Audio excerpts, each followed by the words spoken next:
욥기 32장 1절부터 10절까지 저와 여러분이 한 절씩 교독하겠습니다.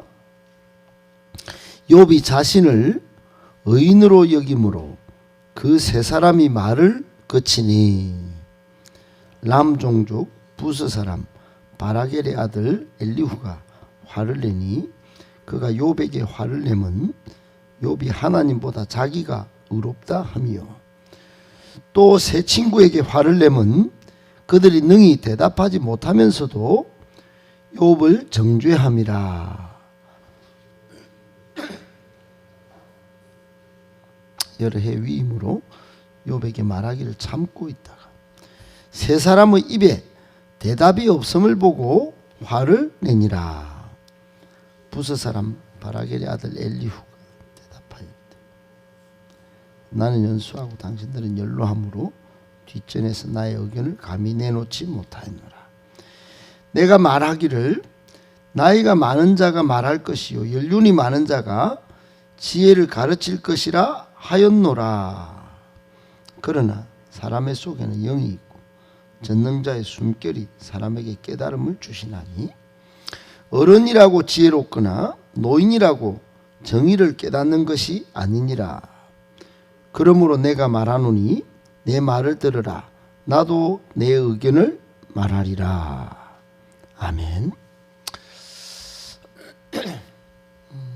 할렐루야. 반갑습니다. 오늘 3.1절 공휴일인데 이 공휴일 새벽에도 이 새벽기도 자리에 나오신 여러분을 하나님의 사랑으로 또 축복하고 또 하나님께서 여러분과 함께 동행하시고 또 여호와 일에 하나님께서 여러분을 향하여 가장 좋은 것으로 인생길 가운데 예비하여 주시기를 예수님의 이름으로 축복합니다. 아멘. 오늘 말씀을 세 가지로 정리해서 묵상하겠습니다. 죄송합니다. 첫 번째, 듣는 일은 빨리 하고 말하기는 조심해야 합니다.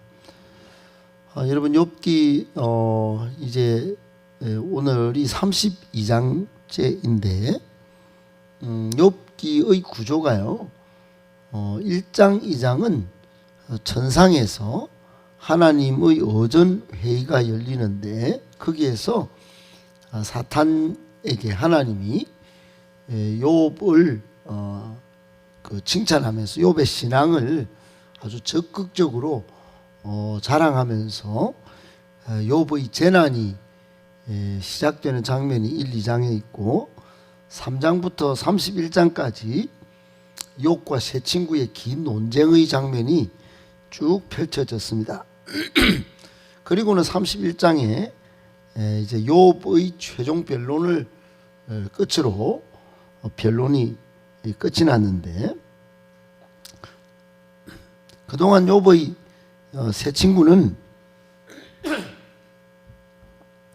명확한 이 증거가 없이 욥이 큰 죄를 지은 것으로 생각하고 아주 정죄에 집중했고 그래서 하나님의 벌을 받은 것이 죄 때문이라고 너가 사람들은 몰라도 하나님이 아는 죄는 있을 것이다 라면서 그 인과응보의 관점으로 죄를 지었고 벌을 받는 것이라고 그렇게 몰아붙였습니다. 그러나 욥은 한결같았죠. 자신이 결단코 벌받을 죄, 하나님께 징계나 벌을 받을 죄를 범한 적이 없다고 한사코 무죄를 주장하고 또 변호하면서 31장까지 왔습니다. 이상하죠? 이상했습니다. 세 친구가 봐도 이상했던가 봐요. 욥이 너무 강력히 무죄를 주장하는 겁니다. 특별히 29장부터 31장까지 마지막에 와서는 욥이 최후 변론을 하는데 거의 욥의 모든 사상, 이론 그리고 자신의 그 깨끗함을 역사적인 자신의 인생 논변을 하면서 신앙 간증까지 하면서 강력하게 아주 세밀하고 아주 체계적으로 무죄를 주장하는 통에 더 이상 몰아세울 근거가 희박했던가 봐요. 1절에 보면 그 희박했던 증거가 조금 나옵니다. 욥이 자신을 의인으로 여김으로, 이 말은 31장까지 강력히 하나님 앞에 죄를 범한 적이 없다는 점, 벌을 받을 이유가 없다는 점을 그렇게 드러냈다는 것을 보여주고, 그 이후에 이 세 사람이 말을 거쳤다. 그리고 5절에 보면 세 사람의 입에 대답이 없어져 버렸다. 그래서 대답이 없다. 몰아붙일 근거, 몰아세울 근거가 희박해졌다. 이런 느낌이 지금 보이죠. 그렇습니다. 실제로 몰아세울 근거가 희박해서 31장까지 오긴 왔는데, 이때까지 그때 바로 이런 상황까지 온 그때 바로 이 모든 상황을 인내심으로 지켜보던 한 사람이 있었습니다. 바로 젊은 엘리후입니다. 젊은 사람인데 매우 참을성이 있고 예의 바른 사람으로 짐작이 됩니다. 대부분의 사람들은 남의 말을 경청하는 것보다 자기 말을 하고 싶어 하죠. 그런데 엘리후는 어떠냐? 오늘 욥이 무죄를 주장하는 것이 계속되고, 세 친구는 또 계속 돌아가면서 이 욥을 몰아붙이고, 그렇게 세 친구가 이제 궁색한 지경까지 이르러서 말을 거치자 드디어 이제 개입하게 된 거예요. 여기 중요한 포인트가 있습니다. 여러분, 우리가 욥을 읽으면서 오늘 이 본문을 가지고 무슨 성도로서, 하나님의 백성으로서 교훈을 받을 것이 있는가? 예, 있습니다. 중요한 한 포인트가 있는데, 그것은 이 엘리후가 듣는 것을 잘 했고 말하는 것을 조심하는 그런 이 신중한 그런 모습을 갖췄다 하는 점이에요. 이게 기독교인이 갖출 모습입니다. 야고보서 1장 19절에 보면 사람마다 듣기는 속히하고 말하기는 더디하며 성내기도 더디하라, 이런 말씀이 있어요.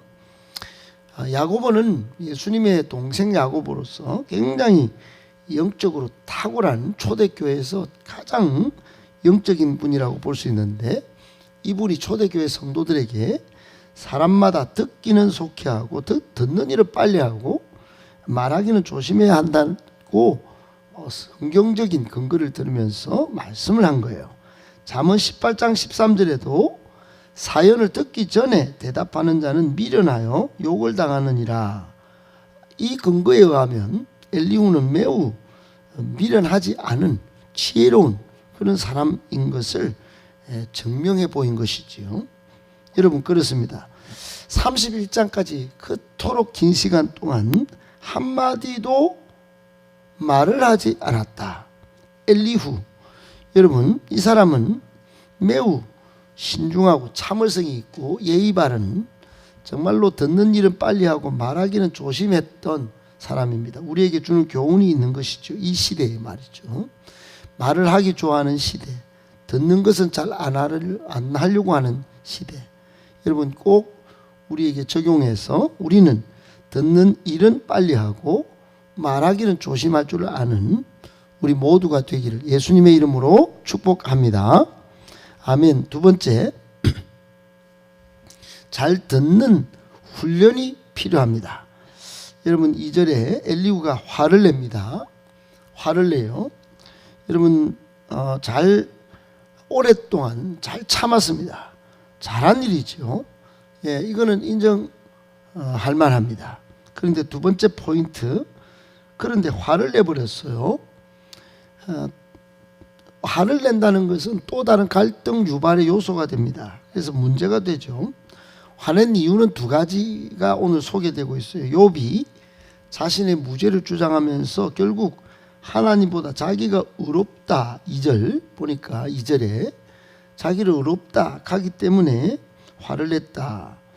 그리고 두 번째는 새 친구들 때문인데 3절에 보면 새 친구들도 욥이 범죄한 것을 이 범죄 사실을 입증하지 못하면서도 정죄로 몰아붙이기 때문에 사람을 그토록 벼랑 끝까지 몰아붙일 수 있나. 이때까지 잘 참아왔지만은 이런 문제가 생겨서 화를 냈다 그래요. 그러자 젊은 엘리후가 인내도 잘했고 예의도 바른데 지금은 자신보다 연배가 높은 욥과 새 친구를 책망하기 시작한 것입니다. 여러분, 물론 인간적인 생각으로는 책망할 이유가 분명한 것 같아요. 그러나 아무리 그렇다 해도 곧바로 화를 내는 것은 조금 문제가 될 수 있는 것으로, 또 다른 갈등을 유발할 수 있는 것으로서 좀 생각해 볼 문제입니다. 잘 듣는 것이 지금까지 잘 되어 온 엘리후가 여기서 화를 낸 거, 이것은 훈련의 부족일 수 있겠다, 이런 생각이 듭니다. 여러분, 전도서 7장 9절에 보면 급한 마음으로 노를 바라지 말라. 노는 우매자의 품에 머무름이니라 그랬어요. 그러니 이 엘리후는 어느 면으로는 잘 인내해 온 습관, 무장이 잘 되어 있지만은 화를 내는 급한 마음으로 노를 바라는 것까지는 나아가지 못했던 모습이 조금 있는 것 같습니다. 여러분, 우리도 그런 게 있죠. 잘 듣는 것은 노를 바라지 않는 것까지 가야 잘 듣는 것입니다. 말하지 않는 것이 아니고 나중에 노를 잘 바라지 않는 것까지 가야 잘 듣는 훈련이 됐다, 이렇게 볼 수 있겠다 하는 것을 오늘 교훈받습니다. 사랑하는 여러분, 오늘날 우리 대한민국을 일컬어 분노공화국이라 그럽니다. 전부 화를 냅니다. 오늘 말 들으면 내일 데모합니다. 여러분, 이 모습들 잘 듣는 훈련이 잘 안 돼 있어서 그런 것일 거라고 생각합니다. 오늘 밤에 화를 내는데 새벽까지 화를 참지 못하고 뚜껑이 열려서 입으로 화를 쏟아내는 사람도 많습니다. 여러분, 우리는 잘 듣는 훈련, 이런 한 포인트 있다는 거 기억하고 잘 훈련받아서 은혜로운 삶을 사는 우리 모두가 되기를 예수님의 이름으로 축복합니다. 아멘. 마지막 세 번째, 하나님을 경외함이 지혜의 근본입니다. 여러분, 오늘 7절에 엘리후는 세상에서는 나이 많은 사람 말을, 또 연륜 많은 사람이 지혜를 가르치는 입장을 갖고 있었던가 봐요. 그래서 지금까지 자기가 그랬다는 거예요. 나이 많은 사람이 말하는 거, 그거 인정. 그리고 연륜이 많은 사람 지혜를 가르치는 거 인정. 이때까지 그렇게 살았다. 그런데 8절에 그러나 사람의 속에는 영이 있고 하나님의 숨결이 또 사람에게 깨달음을 줄 때는 어떡하겠냐. 하나님이 이제 말을 하게 할 때 지금까지 욥과 새 친구와 논쟁을 들으면서 내린 결론이 그렇다는 거예요. 지금까지는 인간적으로 나이도 많은 사람 존대하고 또 지혜를 가르칠 만한 연륜 있는 분들 말하는 것 인정하고, 그래서 불개입 입장으로 조용히 경청했는데, 근데 전혀 문제는 해결되지 않는다. 오히려 이 사태가 미궁 속으로 빠졌다. 욥은 더욱 정말 억울해하고 새 친구는 더욱 궁색한 그런 상황. 그러므로 결국 여러분, 이제 참된 지혜를 가지고 말을 할 수밖에 없게 됐다.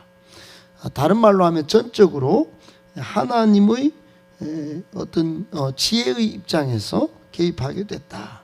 여러분, 그런 엘리후가 이제 말을 하기 시작한 것입니다.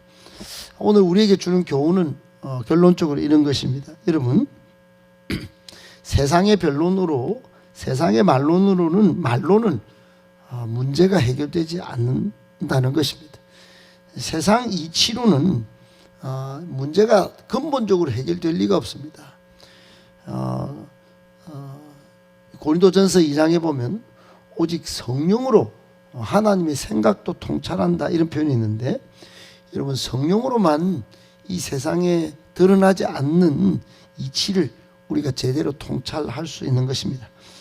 잠언 9장 10절에 하나님을 경외하는 것이 지혜의 근본이다 그랬는데, 여러분, 우리가 다 알 수 없는 이 세상의 문제, 하나님을 경외하면서 지혜를 얻어서 세상의 문제를 간파할 수 있습니다. 잠언 2장 6절도 대저 여호와는 지혜를 주시며 지식과 명철을 입에서 내심이며, 이런 말씀이 있는데, 지혜와 명철, 지혜, 하나님으로부터 나온다는 사실 꼭 기억하고 이 새벽에 기도하면서 또 말씀을 깊이 묵상하면서 지혜를 얻어 이 세상의 문제를 잘 간파하고 이 세상 사람들로 하여금 바른 길, 생명의 길로 인도해낼 수 있는 저와 여러분 또 우리 교회 되기를 예수님의 이름으로 축복합니다.